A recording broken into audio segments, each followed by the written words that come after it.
काल के बारे में मुगल का फर्स्ट क्लास है, मुगल को बहुत अच्छे से समझिएगा। मुगल का संस्थापक कौन है? मुगल बादशाह का संस्थापक बाबर। और बाबर की कहानी जो आपके इब्राहिम लोदी के साथ पानीपत का प्रथम युद्ध होता है, उसके पहले कुछ इतिहास हम लोग पढ़ लेते हैं। इनके बारे में इंट्रोडक्शन देख लेते हैं कि बाबर आए कहां से थे, किस परिवार के थे, इनका आगमन कैसे हुआ, इनको भारत में क्या ये अचानक आ गए थे, इनको बुलाया गया था, क्या उसके पहले ये भारत में कभी आक्रमण किए थे, वो सारा चीज आप लोगों को पता चलेगा। ठीक है, तो अगर हम बाबर के बारे में जानने की कोशिश करते हैं तो बाबर का जो जन्म हुआ था, ये दो वंश का ये क्या थे, मिक्सचर थे। माता इनकी एक साइड से थी, पिता इनके अलग साइड से थे। तो जो इनके पिता थे वो तैमूर वंश के थे। तैमूर वंश में पांचवें वंश के थे। तैमूर के ये पांचवें वंश थे, जिनके इनके पिता का नाम क्या था, उमर शेख मिर्जा। और माता जो थी ये मंगोल के चंगेज खां के परिवार की थी। कहां के? मंगोल के चंगेज खां के परिवार की थी और उनका नाम था कुतुलुग निगार खानम। कुतुलुग निगार खानम इनकी माता का नाम था। तो बाबर इन्हीं दोनों के क्या थे, प्रोडक्ट थे। तो इनके पिता जो थे तैमूर साइड से थे और इनकी माता जो थी वो आपकी चंगेज खां के साइड से थी। पिता जो थे ये पांचवें वंश के थे और माता जो थी वो 11वें वंश की थी, जो इनके साइड की थी। अब अगर हम बात करने जा रहे हैं कि बाबर का जन्म, बाबर का इतिहास कैसे शुरू हुआ था, तो बाबर जो थे बेसिकली ये तैमूर साइड से रहते थे। तैमूर में मतलब अपने पिता साइड के घर में रहते थे। तो इनका जो परिवार था वो कहां रहता था, बेसिकली उज्बेकिस्तान में। उज्बेकिस्तान, जिसको उज्बेक भी कहा गया है, और उसकी कैपिटल क्या थी, समरकंद। लेकिन बाबर का जन्म ये उज्बेकिस्तान के एक छोटे से प्रांत फरगना में होता है। कहां होता है? फरगना में होता है, जो ट्रांस अक्शियाना कहलाता था। और फरगना की राजधानी उस समय अंदीजान थी। क्या थी? अंदीजान थी। तो बाबर का जो जन्म हुआ है वो फरगना में हुआ है और 14 फरवरी 1483 ईस्वी में हुआ है। ठीक है, और उज्बेकिस्तान में जो समरकंद था जिसकी राजधानी, वहां पे बाबर के चाचा का शासन चल रहा था, जिसका नाम क्या था, अहमद मिर्जा। क्या था? अहमद मिर्जा। और बाबर का जन्म कहां होता है? फरगना में, जिसकी राजधानी अंदीजान थी। तो बाबर फरगना का 12 वर्ष की उम्र में क्या बनता है, शासक बनता है, जब इसके पिता की मृत्यु हो जाती है। लेकिन ये शासक बनता तो जरूर है, लेकिन इसके चाचा की चाहत थी कि समरकंद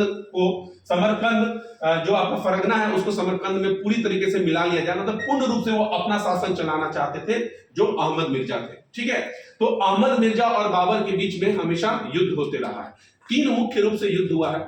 उस तीनों युद्ध में बाबर बुरी तरह से हारा है। और बाबर जैसे युद्ध लड़ने समरकंद गया था अपने चाचा के साथ, अहमद मिर्जा के साथ, तो उसी समय बाबर का जो सौतेला भाई था जिसका नाम था जहांगीर मिर्जा, क्या नाम था, जहांगीर मिर्जा, ये क्या कर लेता है, फरगना पर कब्जा कर लेता है। तो बाबर के हाथ से समरकंद तो गया ही गया, फरगना भी चला गया और बाबर राज्य विहीन हो गया।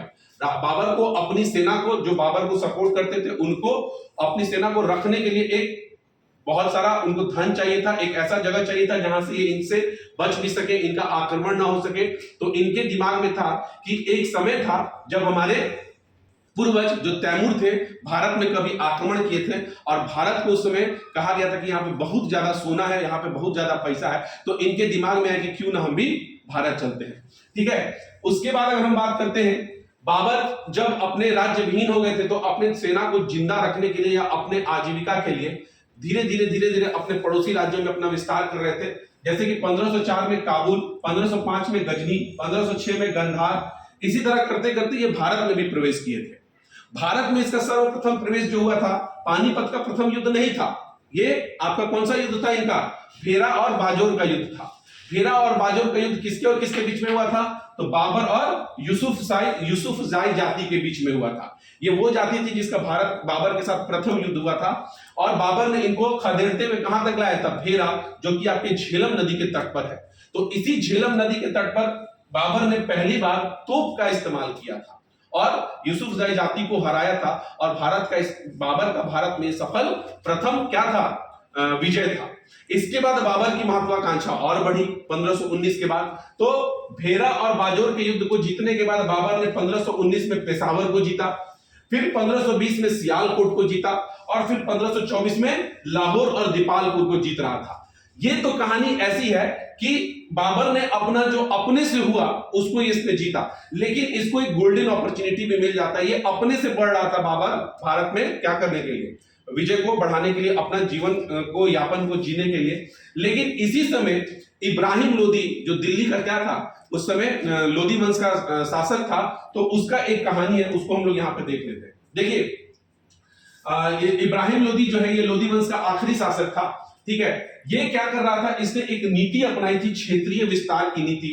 और उस समय भारत जो था मुख्य रूप से 7 शासकों, 7 शासकों के बीच में क्या चल रहा था, बट गया था। जैसे वो 7 शासक कौन थे, 2 हिंदू शासक थे और 5 मुस्लिम शासक थे। 2 हिंदू शासक में कौन थे, एक वो राणा सांगा थे जो मेवाड़ के शासक थे, और दूसरा विजयनगर साम्राज्य का कौन था, कृष्णदेव राय थे। और 5 मुस्लिम शासकों में कौन था, तो एक गुजरात के मुजफ्फर शाह थे, मालवा के महमूद शाह थे, और बंगाल के नुसरत शाह थे, और दक्षिण भारत में बहमनी साम्राज्य का एक शासक था, और 5वां खुद इब्राहिम लोदी थे जो दिल्ली और आगरा में क्या कर रहे थे, शासन कर रहे थे। तो इब्राहिम लोदी की महत्वाकांक्षा बढ़ती है और वो सोचते हैं कि क्यों ना हम ये सारी चीजों को अपने क्षेत्र में दिल्ली सल्तनत में मिला लें। और इसी का प्रथम प्रयास वो करते हैं, किसके साथ, राणा सांगा के साथ एक युद्ध लड़ते हैं, और वो युद्ध का नाम क्या था, खतौली का युद्ध, 1518 में। और इस खतौली के युद्ध में राणा सांगा ने इब्राहिम लोदी को हरा दिया था। तो यहां पे इनकी थोड़ी महत्वाकांक्षा क्या हो गई, कम हो गई, लेकिन राणा सांगा दुश्मन बन गया, किसका, इब्राहिम लोदी का। इसी बीच में इब्राहिम लोदी के जो चाचा जी थे, जिनका नाम क्या था, आलम खां लोदी, ये चाहते थे कि दिल्ली सल्तनत का सुल्तान हम बन जाए। और दिल्ली सल्तनत का सुल्तान बनने के लिए आलम खां लोदी अपने लगातार प्रयास में थे, और इनको सपोर्ट कर रहा था उस समय पंजाब का जो सूबेदार था, जिसका नाम क्या था, दौलत खां लोदी। क्या था उसका नाम, दौलत खां लोदी था, जो आलम खां लोदी को चाहता था कि दिल्ली का सुल्तान बन जाए। और उसका, आलम खां लोदी को एक व्यक्ति और